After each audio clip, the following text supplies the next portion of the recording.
X navy officers. पूर्व नौसैनिकों को जिस मामले में मिली है फांसी की सजा, उसमें कब क्या हुआ, चलिए जानते हैं और अब आगे क्या सलूशन होगा। नमस्कार दोस्तों, स्वागत है आपका द स्पाइसी बीची चैनल पर झलक के साथ। मामला पहली बार 30 अगस्त 2022 को सामने आया जब कतर की खुफिया एजेंसी राष्ट्रीय सुरक्षा ब्यूरो ने 8 पूर्व नौसेना अधिकारियों को गिरफ्तार किया। खाड़ी देश कतर से गुरुवार को हैरान कर देने वाली खबर आई। दरअसल यहां की एक अदालत ने भारतीय नौसेना के 8 पूर्व कर्मियों को मौत की सजा सुनाई है। इस फैसले पर भारत सरकार ने भी हैरानी जताई है। विदेश मंत्रालय ने एक बयान में कहा कि मौत की सजा के फैसले से हम गहरे सदमे में हैं और विस्तृत फैसले का इंतजार कर रहे हैं। जिस मामले में पूर्व नौसैनिकों को सजा मौत सुनाई गई है वो करीब 1 साल पुराना है। जहां इस खबर के बाद भारत सरकार ने कानूनी विकल्प तलाशने शुरू कर दिए हैं, तो वहीं दूसरी ओर पूर्व नौसैनिकों के परिजन भी मदद की गुहार लगा रहे हैं। तो आइए जानते हैं कि आखिर किस मामले में पूर्व नौसैनिकों को मृत्यु दंड की सजा सुनाई गई है। कौन है ये पूर्व नौसैनिक, ये मामला कितना पुराना है, अब तक क्या क्या हुआ है, आगे क्या हो सकता है, तो चलिए जानते हैं।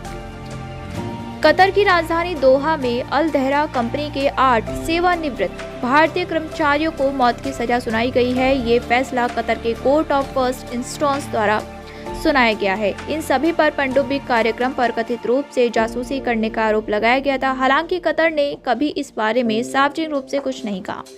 रिपोर्ट्स के अकॉर्डिंग सेवानिवृत्त होने के बाद ये सभी नौसैनिक कतर की निजी company Dahra global technology and consultancies services में काम कर रहे थे। ये कंपनी कतरी एमिरी नौसेना को ट्रेनिंग और अन्य सेवाएं प्रदान करती है। कंपनी खुद को कतर रक्षा, सुरक्षा और अन्य सरकारी एजेंसी की स्थानीय भागीदार बताती है। कौन है ये पूर्व नौसैनिक जिन लोगों के खिलाफ फैसला आया है? उसमें रिटायर्ड कमांडर पूर्णेंदु तिवारी हैं। पूर्णेंदु एक भारतीय प्रवासी हैं जिन्हें 2019 में प्रवासी भारतीय सम्मान पुरस्कार से सम्मानित किया गया था। दहरा कंपनी की वेबसाइट अब मौजूद नहीं है, पर दर्ज जानकारी के अकॉर्डिंग पूर्णेंदु तिवारी भारतीय नौसेना में कई बड़े जहाजों की कमान संभाल चुके हैं। एक अन्य कमांडर सुगुणाकर पकाला का भारतीय नौसेना में बेहतरीन सफर रहा है, जो अपने सामाजिक काम के लिए भी माने जाते हैं। यही कारण है कि उनके परिजनों और दोस्तों का फैसले पर यकीन नहीं हो रहा है। सुगुणाकर ने विजयनगरम के कोरुकोंडा सैनिक school of fair Visakhapatnam steel plant में केंद्रीय विद्यालय में अपनी पढ़ाई पूरी की। सुगुणाकर 18 साल की उम्र में नौसेना में शामिल हुए थे। करियर के दौरान उन्होंने विभिन्न इकाइयों और जहाजों पर सेवा के साथ नौसेना इंजीनियरिंग कोर में काम किया। नौसैनिकों के रूप में सुगुणाकर ने मुंबई, अंडमान और निकोबार द्वीप समूह और विशाखापत्तनम में सेवाएं दी। सुगुणाकर 2013 में नौसेना से सेवानिवृत्त हुए और बाद में अल दहरा कंपनी से जुड़ गए। पिछले साल अपनी गिरफ्तारी के समय सुगुणाकर कंपनी के निदेशक के रूप में कार्यरत थे। अमित नागपाल नौसेना में कमांडर रहे हैं। अमित अपनी सेवा के दौरान संचार और इलेक्ट्रॉनिक युद्ध कौशल के जाने जाते रहे हैं। नौसेना में कमांड रहे संजीव गुप्ता की तोपखाना से जुड़े मामलों में महारत थी। सौरभ वशिष्ठ नौसेना में कैप्टन के ओहदे पर रहे हैं। अपनी सेवा के दौरान सौरभ ने बतौर तकनीकी अधिकारी काम किया है। सजा पाने वाले वीरेंद्र कुमार वर्मा नौसेना में कैप्टन रहे हैं। वीरेंद्र कुमार को नेविगेशन और डायरेक्शन का जानकार माना जाता रहा है। कैप्टन नवतेज गिल के पिता सेना में अधिकारी रहे हैं। चंडीगढ़ से आने वाले नवतेज को राष्ट्रपति के स्वर्ण पदक से सम्मानित किया गया था। ये सम्मान उन्हें सर्वश्रेष्ठ कैडेट के लिए दिया गया था। वहीं अंतिम सदस्य राकेश गोपा कुमार की बात करें तो उन्होंने नौसेना में बतौर नाविक काम किया। ये मामला कितना पुराना है और अब तक क्या क्या हुआ है? अगस्त 2022 मामला पहली बार 30 अगस्त को सामने आया जब कतर की खुफिया एजेंसी राष्ट्रीय सुरक्षा ब्यूरो ने 8 पूर्व नौसेना अधिकारियों को गिरफ्तार किया।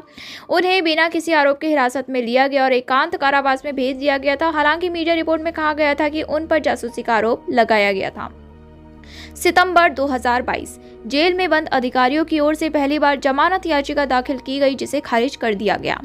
अक्टूबर 2022 पूर्णेंदु तिवारी की बहन डॉक्टर मीतू भार्गव द्वारा 27 अक्टूबर को किए गए ट्वीट से घटना सार्वजनिक हुई। इस पोस्ट में नीतू ने प्रधानमंत्री नरेंद्र मोदी जी, विदेश मंत्रालय और अन्य कैबिनेट मंत्रियों से मदद मांगी थी।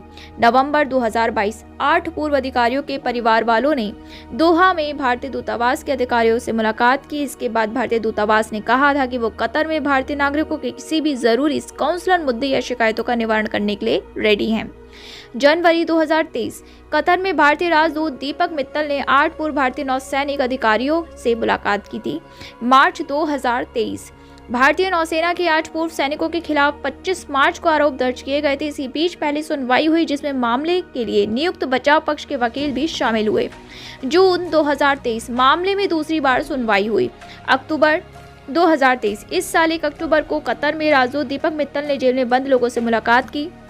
मित्तल ने ये मुलाकात काउंसलर पहुंच मिलने के बाद की थी। वहीं 26 अक्टूबर को कतर के कोर्ट ऑफ फर्स्ट इंस्टेंस द्वारा सभी 8 पूर्व नौसैनिकों को मौत की सजा सुनाई गई। अब आगे क्या होगा? भारतीय विदेश मंत्रालय ने निर्णय के बाद कहा कि वो मौत की सजा सुनाए जाने के फैसले से बहुत ही स्तब्ध है और फैसले के विस्तृत ब्यौरे की प्रतीक्षा कर रही है। मंत्रालय ने कहा, हम परिवार के सदस्य और कानूनी दल के संपर्क में हम सभी कानूनी विकल्पों पर विचार कर रहे हैं। विदेश मंत्रालय ने कहा कि आगे वो इस मामले को बहुत महत्व दे रहे हैं और इस पर बारीकी से नजर रख रहे हैं। सभी काउंसलर्स और कानूनी सहायता देना जारी रखेंगे। फैसले को कतर के अधिकारियों के समक्ष भी उठाएंगे। मिलते हैं नेक्स्ट वीडियो में। वीडियो को पूरा देखने के लिए और लाइक करने के लिए आपका शुक्रिया। चैनल को सब्सक्राइब करना बिल्कुल मत भूलिएगा और भी amazing news and latest videos के लिए दोस्तों हमारे साथ बने रहिए। और इस एनिमल्स को फीड कराना, उनकी हेल्प करना बहुत ज़्यादा ज़रूरी है। मैं भी करती हूँ, आप भी कीजिए। मिलते हैं कल। Bye bye and take care.